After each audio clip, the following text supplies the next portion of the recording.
ولا تنكحوا المشركات حتى يؤمن ولأمة مؤمنة خير من مشركة ولو أعجبتكم ولا تنكحوا المشركين حتى يؤمنوا ولعبد مؤمن خير من مشرك ولو أعجبكم أولئك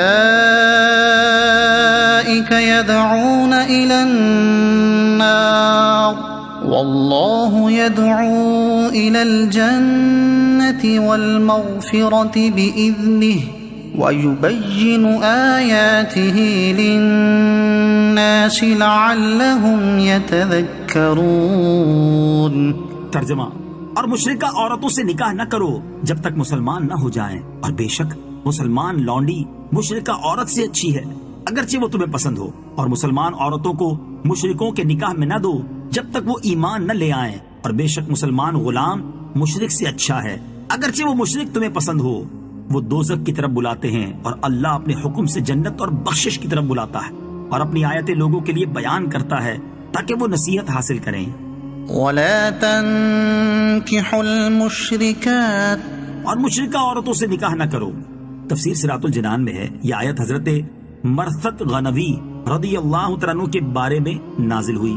وہ ایک بہادر شخص تھے، سرکار دو عالم علیہ الصلوۃ والسلام نے انہیں مکہ مکرمہ روانہ فرمایا تاکہ وہاں سے کسی تدبیر کے ساتھ مسلمانوں کو نکال لائیں۔ وہاں عناق نامی ایک مشرکہ عورت تھی جو زمانے جاہلیت میں ان کے ساتھ محبت کرتی تھی۔ وہ حسین اور مالدار تھی۔ جب اس کو ان کے آنے کی خبر ہوئی تو وہ آپ کے پاس آئی اور اپنی طرف دعوت دی۔ آپ نے خوف الہی کی وجہ سے اس سے اعراض کیا اور فرمایا کہ اسلام اس کی اجازت نہیں دیتا۔ تب اس نے نکاح کی درخواست کی تو آپ نے فرمایا کہ یہ بھی رسول خدا صلی اللہ علیہ وسلم کی اجازت پر موقوف ہے۔ چنانچہ پھر اپنے کام سے فارغ ہو کر جب آپ نبی پاک علیہ الصلوۃ والسلام کی خدمت میں حاضر ہوئے تو صورتحال عرض کر کے نکاح کے متعلق دریافت کیا۔ اس پر یہ آیت نازل ہوئی اور فرمایا کہ مشرکہ عورتوں سے نکاح کی اجازت نہیں اگرچہ وہ تمہیں پسند ہوں، البتہ یہ یاد رہے کہ اہل کتاب یعنی یہودی عیسائی عورت سے نکاح کی اجازت ہے۔ اس کی تفصیل سورہ مائدہ آیت نمبر 5 میں آئے گی۔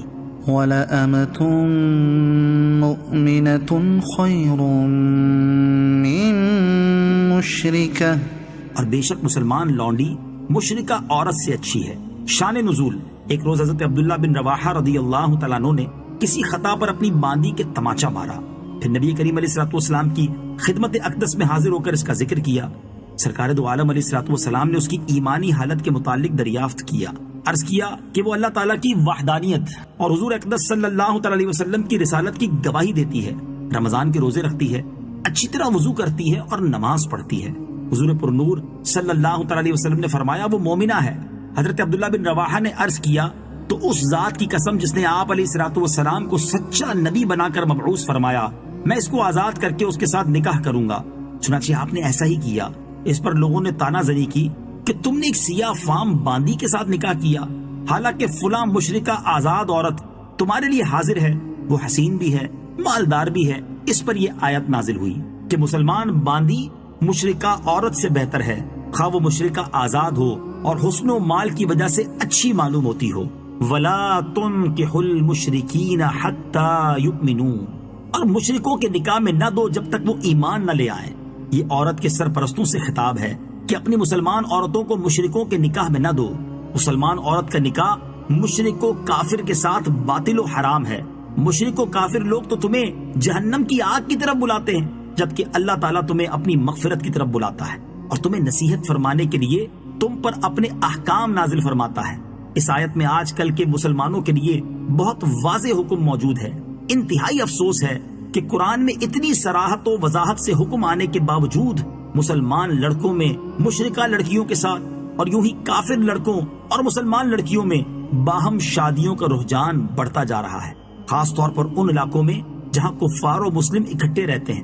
مغربی طرز زندگی نیز لڑکوں اور لڑکیوں کی مخلوط تعلیم سے جہاں اور تباہیاں مچی ہوئی ہیں اور بے حیائی کا طوفان امڑ آیا ہے، وہیں باہم ایسی حرام شادیوں کے ذریعے زندگی بھر کی بدکاری کے سلسلے بھی جاری و ساری ہیں۔ اس تمام صورتحال کا وبال ان لڑکوں لڑکیوں پر بھی ہے جو اس میں ملوث ہیں اور ان کے والدین پر بھی، جو راضی خوشی اولاد کو اس جہنم میں جھونکتے ہیں، اور ان حکمرانوں اور صاحب اختیار پر بھی ہے جو ایسی تعلیم کو رواج دیتے ہیں یا باوجود قدرت اس کا انسداد کرنے کی کوشش نہیں کرتے، اور یوں ہی اس کا وبال ان نام نہاد جاہل دانشوروں، لبرلزم کے مریضوں اور دین دشمن قلم کاروں پر بھی ہے جو اس کی تائید و حمایت میں ورق سیاہ کرتے ہیں۔ وَيَسْأَلُونَكَ عَنِ الْمَحِيضِ قُلْ هُوَ أَذًى فَاعْتَزِلُوا النِّسَاءَ فِي الْمَحِيضِ وَلَا تَقْرَبُوهُنَّ حَتَّى يَطْهُرْنَ فَإِذَا تَطَهَّرْنَ فَأْتُوهُنَّ مِنْ حَيْثُ أَمَرَكُمُ اللَّهُ إِنَّ اللَّهَ يُحِبُّ التَّوَّابِينَ وَيُحِبُّ الْمُتَطَهِّرِينَ۔ ترجمہ، اور تم سے حیض کے بارے میں پوچھتے ہیں، تم فرماؤ وہ ناپاکی ہے، تو حیض کے دنوں میں عورتوں سے الگ رہو اور ان کے قریب نہ جاؤ جب تک پاک نہ ہو جائیں، پھر جب خوب پاک ہو جائیں تو ان کے پاس وہاں سے جاؤ جہاں سے تمہیں اللہ نے حکم دیا ہے، بے شک اللہ بہت توبہ کرنے والوں سے محبت فرماتا ہے اور خوب صاف ستھرے رہنے والوں کو پسند فرماتا ہے۔ وَيَسْأَلُونَكَ عَنِ الْمَحِيضِ اور تم سے حیض کے بارے میں پوچھتے ہیں۔ شان نزول، عرب کے لوگ یہودیوں اور مجوسیوں کی طرح حیض والی عورتوں سے بہت نفرت کرتے تھے۔ ان کے ساتھ کھانا پینا، ایک مکان میں رہنا انہیں گوارا نہ تھا، بلکہ یہ شدت یہاں تک پہنچ گئی تھی کہ ان کی طرف دیکھنا اور ان سے کلام کرنا بھی حرام سمجھتے تھے، جبکہ عیسائیوں کا طرز عمل اس کے بالکل برعکس تھا، یعنی وہ ان دنوں میں عورتوں سے ملاپ میں بہت زیادہ مبالغہ کرتے تھے۔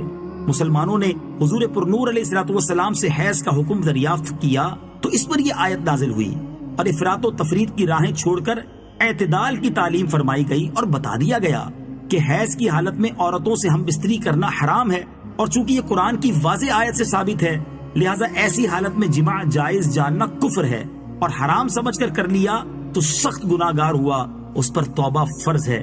یوں ہی ناف سے لے کر گھٹنے کے نیچے تک کی جگہ سے لذت حاصل کرنا منع ہے، بقیہ ان سے گفتگو کرنا، ان کے ساتھ کھانا پینا، حتیٰ کہ ان کا جھوٹا کھانا بھی جائز ہے، گناہ نہیں۔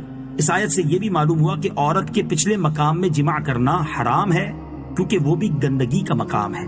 فَإِذَا تَطَهَّرْنَ، پھر جب خوب پاک ہو جائیں۔ تفسیر صراط الجنان میں ہے خوب پاک ہونے سے مراد ایام حیض ختم ہونے کے بعد غسل کر لینا ہے۔ حیض کے چند احکام۔ نمبر 1، حیض کی کم سے کم مدت 3 دن اور زیادہ سے زیادہ 10 دن ہے۔ نمبر 2، حیض کے دنوں میں عورت کے لیے تلاوت قرآن، نماز، روزہ، مسجد میں داخلہ، قرآن کو چھونا اور خانہ کعبہ کا طواف حرام ہو جاتا ہے۔ نمبر 3، ذکر و درود وغیرہ میں کوئی حرج نہیں، البتہ اس کے لیے وضو کر لینا مستحب ہے۔ نمبر 4، ایام حیض کے روزوں کی قضا عورت پر لازم ہے، جبکہ نمازیں معاف ہیں۔ مزید تفصیل کے لیے بہار شریعت حصہ 2 کا مطالعہ فرمائیں۔ نساؤكم حرث لكم فأتوا حرثكم أنا شئتم وقدموا لأنفسكم واتقوا الله واعلموا أنكم ملاقوه وبشر المؤمنين۔ ترجمہ، تمہاری عورتیں تمہارے لیے کھیتیاں ہیں، تو اپنی کھیتیوں میں جس طرح چاہو آؤ اور اپنے فائدے کا کام پہلے کرو اور اللہ سے ڈرتے رہو اور جان رکھو کہ تم اس سے ملنے والے ہو، اور اے حبیب ایمان والوں کو بشارت دو۔ نساؤکم حرث لکم، تمہاری عورتیں تمہارے لیے کھیتیاں ہیں۔ تفسیر صراط الجنان میں ہے عورتوں سے متعلق فرمایا کہ وہ تمہاری کھیتیاں ہیں، یعنی عورتوں کی قربت سے نسل حاصل کرنے کا ارادہ کرو، نہ کہ صرف اپنی خواہش پوری کرنے کا۔ نیز عورت سے ہر طرح ہم بستری جائز ہے، لیٹ کر، بیٹھ کر، کھڑے کھڑے، بشرطے کہ صحبت اگلے مقام میں ہو، کیونکہ یہی راستہ کھیتی یعنی اولاد کا ثمرہ حاصل کرنے کا ہے۔ وَقَدِّمُوا لِأَنفُسِكُمْ، اور اپنے بھلے کا کام پہلے کرو۔ تفسیر صراط الجنان میں ہے اس سے مراد ہے کہ اعمال صالحہ کرو یا جماع سے قبل بسم اللہ پڑھو، نیز بیویوں میں مشغول ہو کر عبادات سے غافل نہ ہو جاؤ۔ اولاد کو شیطان سے محفوظ رکھنے کی دعا۔ حضرت عبداللہ ابن عباس رضی اللہ تعالیٰ عنہما سے روایت ہے حضور اقدس صلی اللہ تعالیٰ علیہ وسلم نے ارشاد فرمایا، اگر تم میں سے کوئی اپنی بیوی کے پاس جائے تو کہے بسم اللہ اللہم جنبنا الشیطان وجنب الشیطان ما رزقتنا، اللہ کے نام کے ساتھ اے اللہ ہمیں شیطان سے محفوظ رکھنا اور اس کو بھی شیطان سے محفوظ رکھنا جو تو ہمیں عطا فرمائے.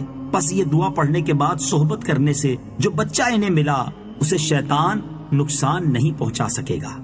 ولا تجعلوا الله عرضة لأيمانكم أن تبروا وتتقوا وتصلحوا بين الناس والله سميع عليم. ترجمہ: اور اپنی قسموں کی وجہ سے اللہ کے نام کو احسان کرنے اور پرہیزگاری اختیار کرنے اور لوگوں میں صلح کرانے میں آڑ نہ بنا لو، اور اللہ سننے والا جاننے والا ہے. وَلَا تَجْعَلُوا اللَّهَ عُرْضَةً لِأَيْمَانِكُمْ، اور اپنی قسموں کی وجہ سے اللہ کے نام کو آڑ نہ بنا لو. حضرت عبداللہ بن رواحہ رضی اللہ تعالیٰ عنہ نے قسم کھائی تھی کہ میں اپنے بہنوئی حضرت نعمان بن بشیر رضی اللہ تعالیٰ عنہ سے نہ کلام کروں گا، نہ ان کے گھر جاؤں گا، اور نہ ان کے مخالفین سے ان کی صلح کرواؤں گا.